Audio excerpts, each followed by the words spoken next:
In 1900, the United States was still seen by many as a regional power, distant from the great empires of Europe. Less than 50 years later, it would emerge from World War II as the most powerful nation on Earth, with military bases across the globe, an economy unmatched in size, and influence reaching nearly every corner of the world. How did a former colony, once dismissed as weak and divided, rise so quickly to dominate global politics, trade, and culture? Was this ascent inevitable, or the result of a series of risky choices, wars, and moments of opportunity? To understand the modern world, we must trace how America transformed itself from a fragile republic into a global superpower. The story of how America became a global power begins long before the 20th century. It starts in the late 18th century, when the United States emerged from the American Revolution as a fragile experiment in self-government. Surrounded by European empires and burdened by debt, the new nation lacked a standing army, a strong navy, and international credibility. Its survival was uncertain. Yet, from the beginning, America possessed unusual advantages: vast natural resources, navigable rivers, fertile land, and a rapidly growing population fueled by immigration. During the 19th century, the world was dominated by powerful empires. Britain ruled the seas. France and Russia controlled large continental territories. Spain's empire was fading, but still vast. China and the Ottoman Empire remained major forces, though under pressure. In this global order, the United States was initially a peripheral player, focused inward rather than outward. Its leaders debated whether the nation should avoid entangling alliances, as George Washington advised, or eventually assert itself on the global stage. America's early expansion was continental, not global. Through purchases, treaties, forced removals, and wars, the United States pushed westward, displacing Native American nations and absorbing enormous territory. The Louisiana Purchase doubled the country's size. Victory in the Mexican-American War extended U.S. borders to the Pacific. By the late 19th century, the United States spanned a continent, linking Atlantic and Pacific markets and laying the foundation for economic power. Industrialization transformed the nation even further. By the 1880s and 1890s, American factories were producing steel, oil, railroads, and machinery at unprecedented scale. Cities grew rapidly. New technologies reshaped labor and communication. While Europe's powers competed overseas, the United States was quietly becoming an industrial giant. By 1900, it produced more steel than Britain and Germany combined. This story matters because America's rise was not simply about strength. It involved choices about democracy, capitalism, empire, and war. Understanding how the United States moved from isolation to global leadership helps explain the international system we live in today, including its tensions, contradictions, and lasting consequences. The United States' transformation from a continental power into a global one unfolded through a series of decisive moments at the turn of the 20th century. As American industry surged, leaders began to worry that domestic markets alone could not absorb the nation's growing production. Influenced by thinkers like Alfred Thayer Mahan, who argued that sea power was the key to national greatness, the United States invested heavily in a modern navy. Steel battleships replaced wooden fleets, and American warships began to sail farther from home. The Spanish-American War in 1898 marked a dramatic turning point. Triggered by unrest in Cuba and sensationalist reporting, the conflict lasted only a few months, but its consequences were enormous. The United States defeated Spain and emerged with overseas territories, including Puerto Rico, Guam, and the Philippines. For the first time, America governed lands far beyond its continent. This expansion sparked fierce debate at home. Supporters argued it proved American strength and spread progress. Critics warned it betrayed Republican ideals. The debate revealed a nation wrestling with its new role. In the early 20th century, the United States asserted itself more openly on the global stage. Theodore Roosevelt embraced an assertive foreign policy, famously summarized as speaking softly while carrying a big stick. The construction of the Panama Canal transformed global trade and naval power, allowing the U.S. Navy to move quickly between oceans. American influence expanded throughout Latin America through diplomacy, economic pressure, and military intervention, reinforcing the idea that the Western Hemisphere fell under U.S. protection. World War I accelerated America's rise. Though the United States entered the war late, its industrial capacity and manpower tipped the balance against Germany. By 1918, American troops were fighting in Europe, and American factories supplied the Allies on an unprecedented scale. When the war ended, President Woodrow Wilson sought to reshape the global order through his vision of collective security and self-determination. While the United States ultimately rejected joining the League of Nations, it emerged from the war wealthier and more influential than any European power. The interwar years revealed both the limits and potential of American power.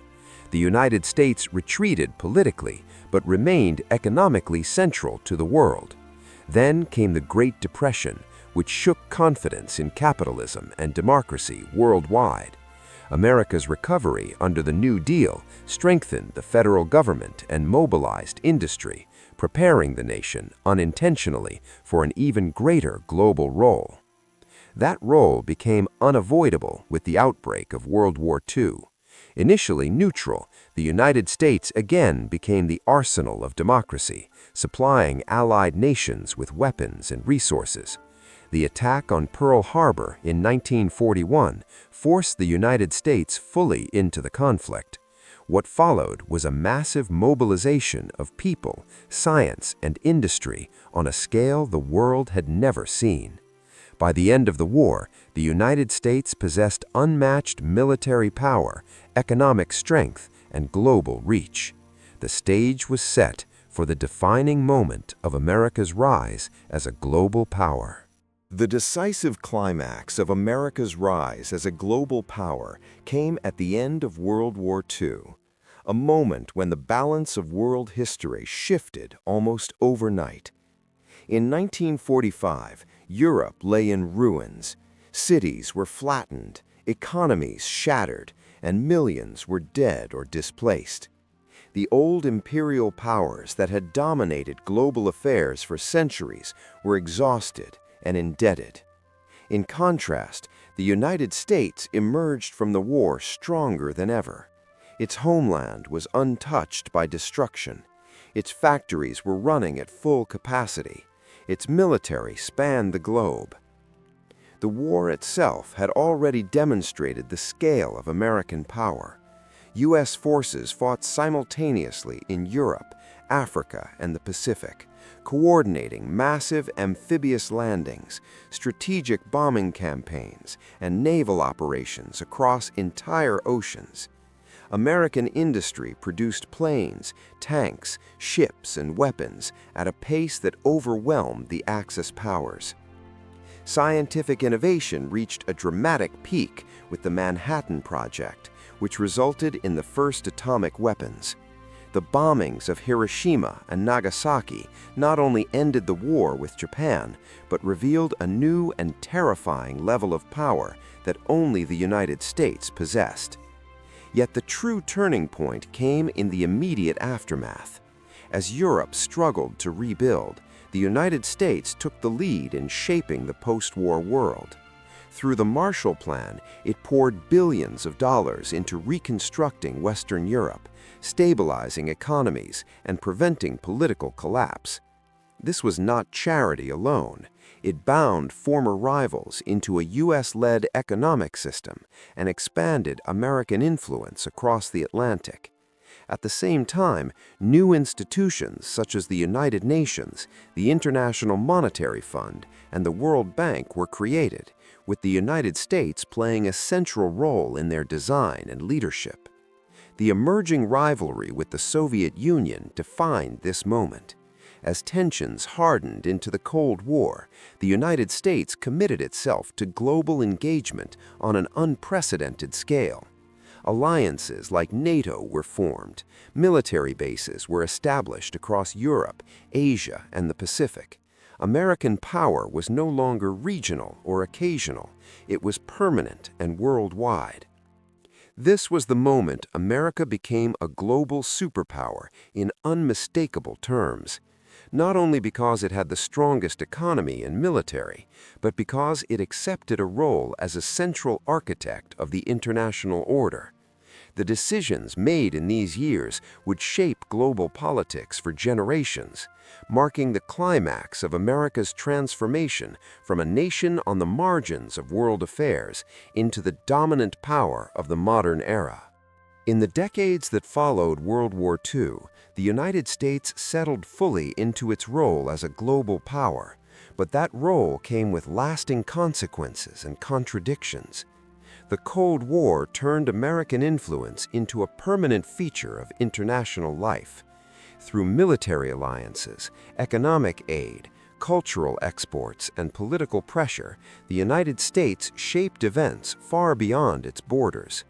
Wars in Korea and Vietnam revealed both the reach of American power and its limits. Victories in technology, from space exploration to computing, reinforced the image of American leadership, even as social movements at home exposed deep internal struggles over equality, democracy, and justice. By the late 20th century, the collapse of the Soviet Union left the United States as the world's sole superpower. Its economy, currency, military, and media had global influence unmatched by any previous nation. Yet historians continue to debate whether America's rise was inevitable or the result of unique historical circumstances. Geography, resources, and immigration provided advantages, but so did timing, global wars, and choices made by leaders during moments of crisis. Others argue that America's power has always depended on cooperation with allies and participation in international systems rather than domination alone. Today, the legacy of America's rise is everywhere.